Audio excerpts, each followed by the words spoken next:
Hi, welcome to another Lemon Amiga gameplay review. This time we'll be looking at Rick Dangerous 2 by Core Design.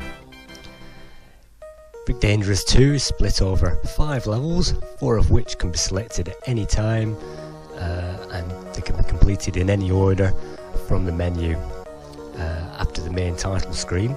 And then it opens with this introduction which introduces the classic Rick Dangerous character to a whole new scenario. And the first world we see, we're in Hyde Park in London, and our very first mission is to infiltrate a UFO which has managed to land in the area.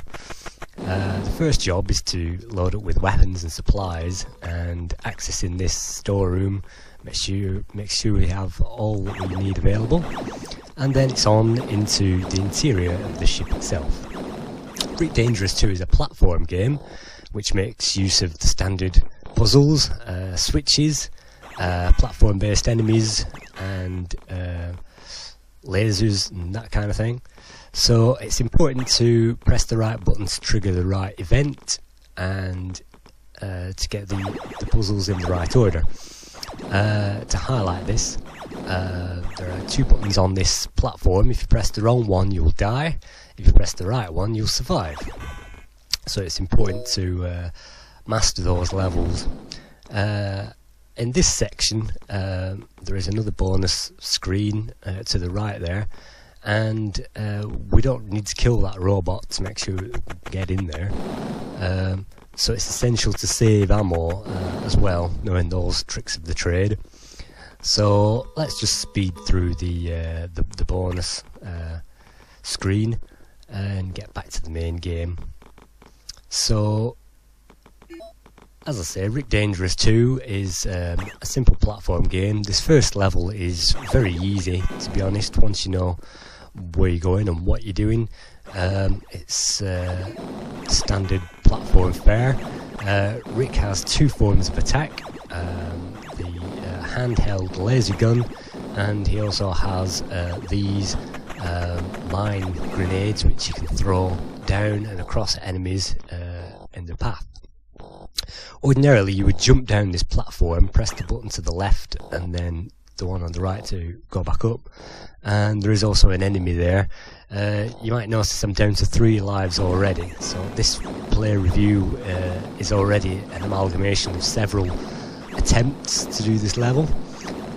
Speed is required there to hit that button without managing to kill yourself, and again it's just a matter of making sure that you are familiar with the level in order to get through it. It's just also important to stand back away from these explosions, otherwise if you are caught in the explosion you will die.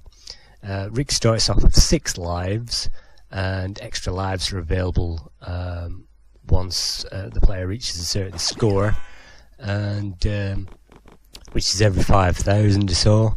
And look at that, I've managed to get to the edge of this platform and realise that I haven't triggered the platform to come down. The good thing about Rick Dangerous 2 is it usually gives you a method of going back and pressing the relevant mechanisms to save you losing a life, and in that way Rick Dangerous is quite fair in its way of mapping out the level. In this section you have to be careful not to get caught out by the explosion, so duck under the platform there. And again, similar, if you're standing on this while when it blows up you will die, so you have to make sure you're ducked. So now we're heading towards the end of the level. Let's skip ahead and see what level 2 looks like. Level 2 takes place after level 1 finishes, continuing the same scenario, and this storyline really adds a little bit of context to the game and gives it that cinematic feel. Rick crash lands the spaceship on the ice kingdom of Frisia, and this makes up the second level.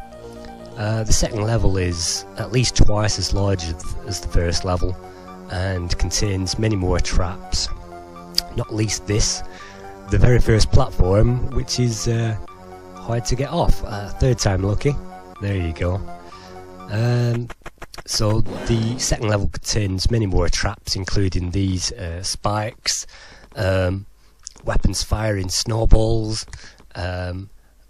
ice falling down from the ceiling, penguins which materialise out of solid blocks, and the graphics are well done, it has to be said, for a 16-bit system. Certainly much more impressive than the Commodore 64 version, or certainly much more playable than the PC version. So timing is definitely required to judge things like this, and it's always a good idea to explore all these secret areas as well. Not only do they give you weapons, but also bonus items as well, which help the score. Again, watching out for these ice crystals falling down from the ceiling, which are hidden for the most part. You really have to find, through trial and error, which is the catchphrase of this game, the way forward. So I've already cleared this section already, so I know exactly what I'm doing. Climb this ladder, avoid that, and exit the top of the level. Well, right, now exit the top of the level. So the good thing about Rick Dangerous 2 is, even though it requires a good level of knowledge of each stage, once the player has mastered every screen, it becomes not too difficult, and really the puzzles are all logical.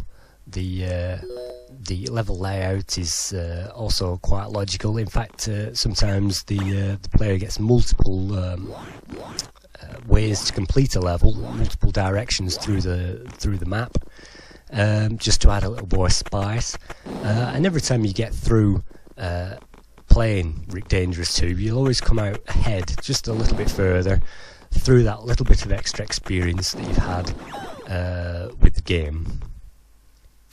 So drop down here, remember to press the button to remove those spikes, and remember to duck under the appropriate things. And on this section it gives you two different directions. You can either go to the left here or to the right. Going to the left is by far the easier of the two directions, not least because this section here requires patience and tricky timing. There are hidden spikes on these sections, so you have to make sure that even falling down a tunnel is either held to the left or the right to avoid impending doom. But on this section to the left there's a tunnel which contains both sets of ammo, but it's really tremendously hard to get into. You really have to blow your way in there, and you'll probably die in the attempt, so that's not really recommended. On this section over to the right there, you can see the hover bikes, and the hover bike section marks the halfway stage of the level, which gives you some idea of how massive this level really is. If you don't have any lasers at this point, you might be able to get away with avoiding everything like I'm doing, and then picking up the lasers further on. You only really need the laser to kill that one guy, and then you can avoid the rest. But the flying section is quite fun, if a little short, but the player does get to experience another flying section on level 4. So that brings us further ahead on the level. We're probably about 5/8 way through the level by now, and on to the next section. So at this point you might be thinking that some of the puzzles on Rick Dangerous 2 get quite repetitive, avoiding blocks and destroying things, but it's all about which order that things are done. On this section there are spikes just under there. You can't see them, but I've just blown them up so that I can now get onto that section. So things like that, definitely experience makes all the difference. After dying on that section a couple of times, you'll realise that you have to destroy those spikes, and then it becomes second nature. So that's enough of level 2. Let's skip on to level 3.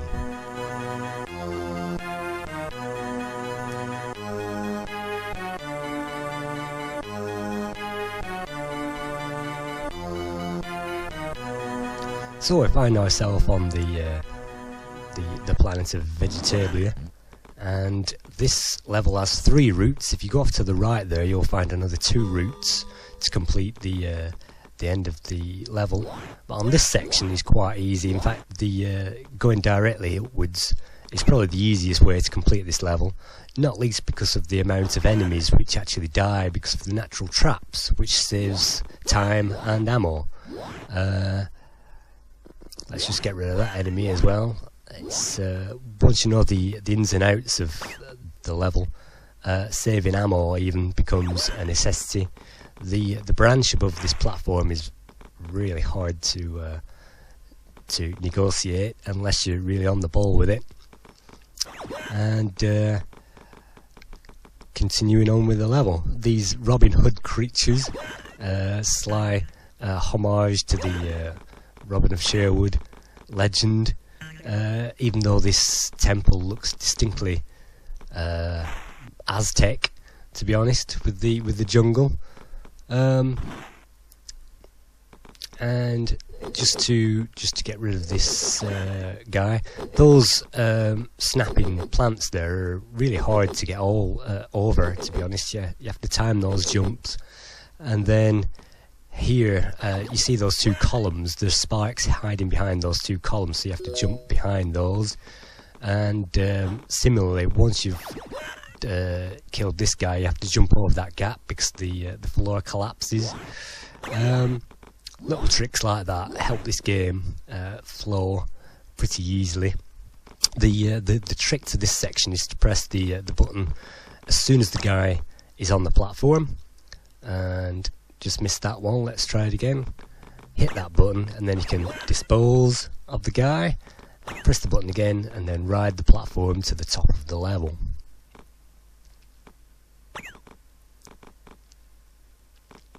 Things don't become much easier once you do reach the canopy, because of these falling leaves. You have to make sure that you don't hit one of those falling leaves, otherwise it's a restart, and avoiding these can be very difficult indeed.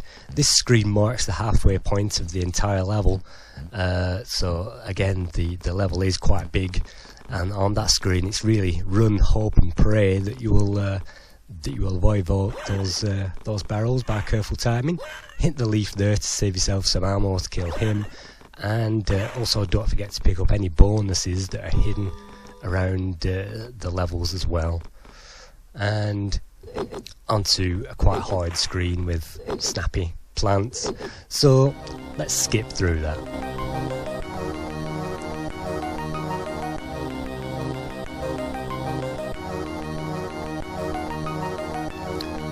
So the 4th sections of the game is the mud mines, and again you can complete the sections, the levels, in any order you like from the menu on the title screen. So you can play this level first or last. It really doesn't make any difference, whichever you're comfortable with. And similar puzzles to the rest of the levels. Some of them require extra neat timing, others do not. Below here to the right is a shortcut, but I'm taking the lower of the 2 routes. The upper, you can see there, is actually the harder of the 2 routes, so I'm going the easy way. And this way is easy, as long as you follow this minecart and remember to jump up at this section. There is a section after this. Once you complete all 4 levels, you get to take on level 5, which is a special bonus one, and Rick Dangerous 2.5 as an extra one as well. Thank you for watching Reap Dangerous 2.